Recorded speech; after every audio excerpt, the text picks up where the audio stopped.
নমস্কাৰ বন্ধুসকল, সকলোকে স্বাগত মোৰ ইউটিউব চেনেল এক্সপি অসমীয়ালৈ।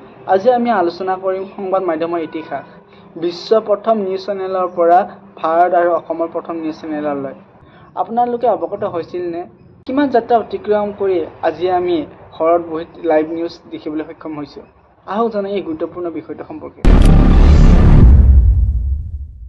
1954 চনত বিবিচিয়ে প্ৰথমবাৰৰ বাবে BBC নামৰ এটা টেলিভিছন নিউজ অনুষ্ঠানৰ আৰম্ভণি কৰে। সেই সময়ত এটা নিৰ্দিষ্ট সময়তহে খবৰ দিয়া হৈছিল, অৰ্থাৎ সন্ধিয়াত এবাৰ, পুৱাত এবাৰ। অৰ্থাৎ বিবিচিয়ে আছিল প্ৰথম টেলিভিছন নিউজ অনুষ্ঠানৰ আৰম্ভণি। এই ধৰণৰ সীমাবদ্ধতাৰ মাজত বিশ্বৰ এক নতুন পৰিৱৰ্তন আনিলে CNN। 1980 চনত টেড টাৰ্নাৰ নামৰ এজন উদ্যোগপতিয়ে আৰম্ভ কৰিছিল CNN, অৰ্থাৎ কেবল নিউজ নেটৱৰ্ক, আৰু ইয়ে আছিল বিশ্বৰ প্ৰথমটো 24 ঘণ্টীয়া খবৰ দিয়া নিউজ চেনেল।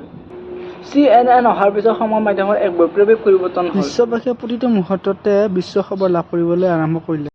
বিশেষকৈ 1991 চনত গ'ল্ড ৱাৰৰ সময়ত CNN বিশ্বজুৰি অত্যন্ত জনপ্ৰিয় হৈ পৰিছিল। এতিয়া আহক ভাৰতলৈ। স্বাধীনতা হোৱাৰ পিছত ভাৰতৰ নিউজৰ খবৰ আৰম্ভণি কৰিছিল দূৰদৰ্শনে 1965 চনত। ইয়াত দিনটোত মাত্ৰ দুবাৰ বা তিনিবাৰহে খবৰ দিয়া হৈছিল।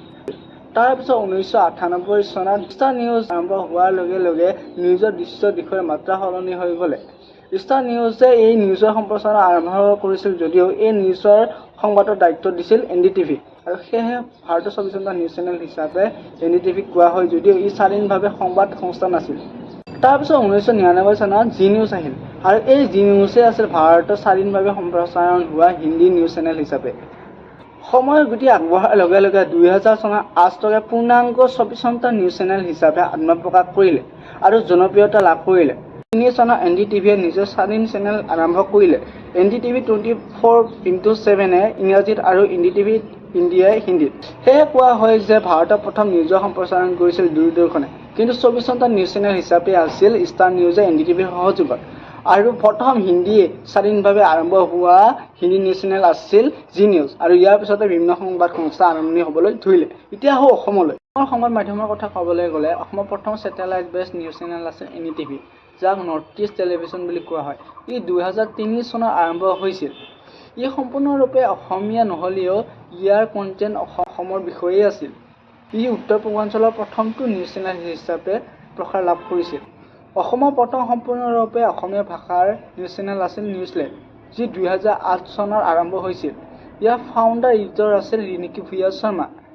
এই সংবাদ মাধ্যমৰ আৰম্ভণি গুৱাহাটীৰ পৰাই হৈছিল। নিউজ লাইভে অসমীয়া ভাষাৰ 24 ঘণ্টা নিউজ দেখুৱাই অসমৰ নিউজ চেনেলৰ প্ৰসাৰ বৃদ্ধি কৰিছিল, আৰু তাৰ পিছতেই প্ৰতিদিন টাইম, প্ৰাগ নিউজ, DY 365 ইত্যাদিৰ আৰম্ভণি হয়, আৰু ইয়াৰ পিছতেই অসমীয়া সংবাদ মাধ্যমৰ অধিক শক্তিশালী আৰু জনমুখী হৈ উঠিল। আজিৰ সময়ত নিউজ চেনেলবোৰৰ ভূমিকা বহুমুখী। এইসকলে কেৱল ঘটনা দেখুৱাই নহয়, ই জনসাধাৰণক সক্ৰিয়, সংযুক্ত আৰু সচেতন নাগৰিক হিচাপে গঢ়ি তোলে। আমাৰ সংবাদ মাধ্যমবোৰে হৈছে গণতন্ত্ৰৰ চতুৰ্থ স্তম্ভ, যাতে তেওঁলোকে নিজৰ TRPৰ বাবে নিজৰ দায়িত্ব, কৰ্তব্য, নিষ্ঠা পাহৰি নাযায়, তাৰেই কামনা কৰিছোঁ। বন্ধুসকল, যদি ভিডিঅ'টো চাই কিবা নতুন কথা জানিব পাৰিলে তেনেহ'লে সকলোৱে লাইক, শ্বেয়াৰ, ছাবস্ক্ৰাইব কৰি দিবলৈ নাপাহৰিব, আৰু কমেণ্টত লিখিব আপুনি কোনটো নিউজ চেনেলক বেছি বিশ্বাসযোগ্য বুলি ভাবে। সকলোৰে সহযোগিতা কামনাৰে ধন্যবাদ।